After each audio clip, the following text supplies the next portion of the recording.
Hello friends and welcome back to my channel. My name is Katelyn from Florals.com and welcome back to another episode of 6x6 Fix with Crafty Meggie and myself.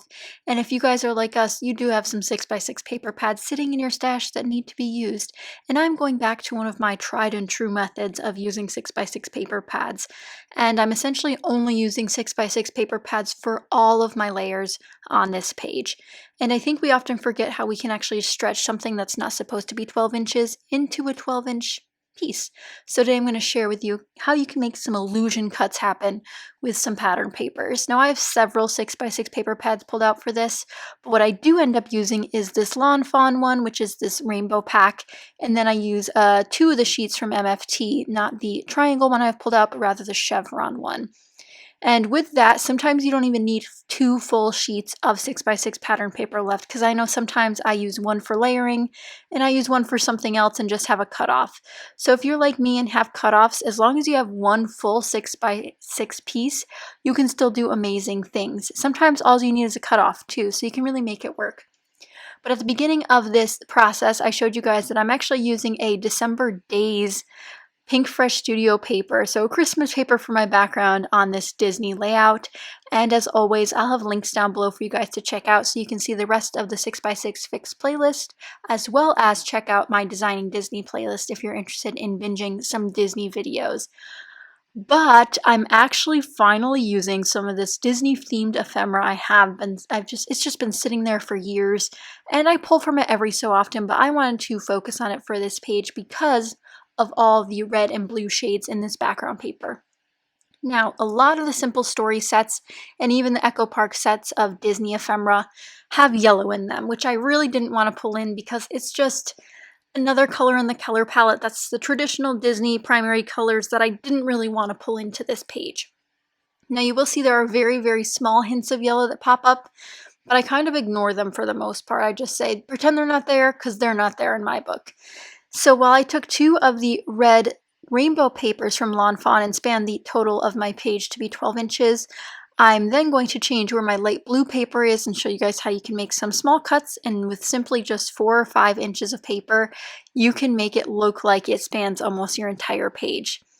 Since I wanted this to be a little bit more impactful, what I do is trim off around 2.5 inches and then I leave the other cut off. Now you totally could have gotten away with using less paper here because I actually tucked a lot underneath the red Lawn Fawn paper, but depending on how much paper you're hoarding, like myself, I'm okay with leaving a little bit tucked under just to give it that full effect.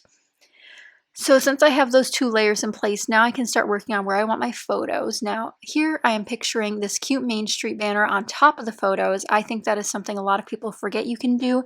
Embellishing on top of your photos is a great way to make impact, and also just really, really fun to label something like Main Street with a little road sign. So Magic Kingdom has a great Main Street, and the right photo is the shot down Main Street at the castle, and the left photo is the up close of the castle.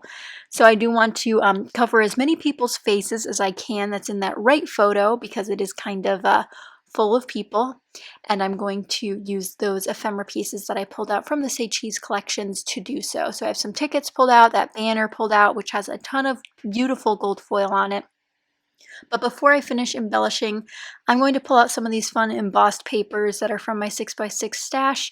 And a lot of people wonder why I use such thin layers on these. I find these very difficult to use. I've tried inking with them. I've had it for years, and now I just basically use them as a slightly like tone-on-tone pattern. So on this one that I'm trimming now, you can kind of see the pattern if you look close up, but for the most part, they're just serving as white cardstock. I just really don't have a use for pre-embossed papers, but I do try to use them for a little bit of something here and there when I can. And those are the only photo layers I end up putting underneath the photos. I find the colors of this background paper pretty hard to match, but I'm really happy with the red and blue I did find in my 6x6 paper pads and how I could use those in this sort of cross shape to make a statement without having to dive into my 12x12 papers. Now you will see here I'm going to sample several washi tapes to try to find a color match, and what I end up going for is actually just a neutral, since there is a lot of neutral black. It's almost like a light gray black in the ephemera pack. I wanted to bring in a little bit more contrast with some black washi tape. So while I only use a hint of it, it all still counts, and you guys know me, I adore using washi tape on my layouts, so any little bit helps. But really, this layout shapes up rather quickly, and in case anybody's wondering, yes, this is part of my 2016 Disney album. I'm actually on a Disney kick right now, so if you guys love Disney layouts, let me know if you want to keep seeing them in the comments down below, because that is where my head's at right now. Since I can't go to Disney, I might as well scrapbook about it. And I do really love how this one ends up turning out. And I think, you know, even though this is sort of somewhat Americana theme with the red and blue, it doesn't feel like it. I don't know if it's because there's the blue sky and it just makes sense, and the reds are not traditional, you know, America red. I think it ends up working. But I do pull out some other elements like these Bella Boulevard Puffy Star stickers. I've had these for years too. I remember when they went up in Tuesday morning, I kept circling my local Tuesday mornings when I lived in Maryland to find them because I could not for the life of me live without them. So I'm glad I'm using them today. And here's an oldie but a goodie. I pull out these Heidi Grace, yes, Heidi Grace, an old brand that is no longer. I pulled out some photo corners, and I'm really happy that I did that because it's such a unique item, and it's chipboard photo corners, so they're even a little bit dimensional and really grab your eye and add a traditional, just a little bit of extra contrast, which I always love. Here I'm going to speed up the process, so I glue everything into place a little bit more quickly, but things do end up just as they were before. And like I said, I'm really glad I got to use some of these non-traditional 6x6 paper pads like my Lawn Fawn, my MFT. Usually card maker paper pads are a little bit harder to use because of the repetitive patterns, but even though these are sort of like these stripe patterns in a way, they're both similarly striped in a way, I think they work well together because they're different sizes. So the chevron's a little bit wider than the sort of rainbow arch pattern was on the Lawn Fawn papers, but I'm fond of it either way. Then I also pull in this oldie but a goodie. This is an old Martha Stewart sticker set. It's actually baby themed and there's this little whale on it. But what I end up doing is covering up the whale to make it work, and you'll see me tuck that in later on. But first, chipboard photo corners. I think photo corners are making a comeback. Let me know if you guys think that trend's going to come back. I think they're so cute. And again, additional contrast is something I always enjoy. Here I'm trying to plan what I want to do on this left side.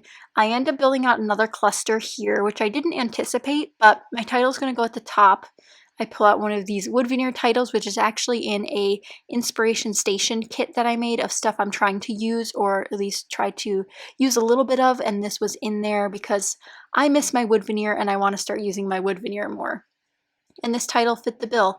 Now I was concerned that the wood kind of blended in with the background too much, that I might need to paint it black or do something with it so it stood out more, but seeing it on camera today, I think it looks great. Let me know if you guys would have painted this. There is black polka dots in the background as well, but I'm just not sure I could commit to painting it. So I adhered it temporarily with ATG tape. I could pop it up. If you guys think I should paint it, let me know in the comments down below. But I'm just using my new Nuvo adhesive and gluing down all of these little wood veneer bits and puffy sticker stars that I have in my stash. But I'm just so elated with how this came out, and this is my first Disney layout in a while, especially for my 2016 trip. And as you guys know, the trips can blur together, so I'm really glad that I had fun with this one, even though it's not a recent trip, but still had fun with it.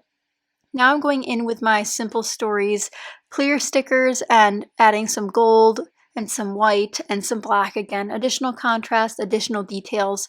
And I think what really sells this layout is the blue of the sky in the photos just goes with the polka dots in the background.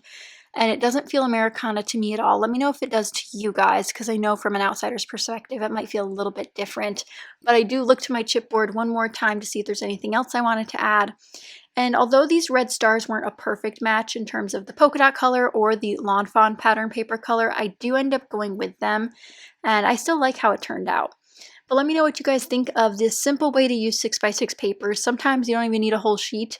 You can make it work. Just add some layers with your 6x6 papers, even if they don't go all the way under the page. It's a really great way to extend the life of your 6x6 papers and extend the length.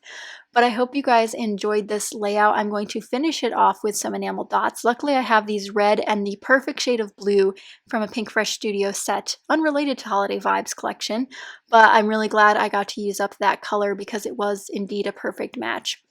But do let me know what you guys think of this layout down below. Here are the close-ups. Again, we used a Christmas background paper, some non-traditional 6x6 paper pads from card making companies, and we used a ton of Disney themed product, which I know some people struggle with and some people are really great with. But if you enjoyed it, be sure to let me know in the comments down below, and be sure to check out Maggie's video in the comments down below if you guys haven't already. But thank you so much for watching. If you did enjoy, be sure to give it a thumbs up and subscribe for more, because I do have more Disney coming. But let me know in the comments down below if you are excited to see it or not. But thank you so much again for watching, and I'll see you guys next time. Bye, guys.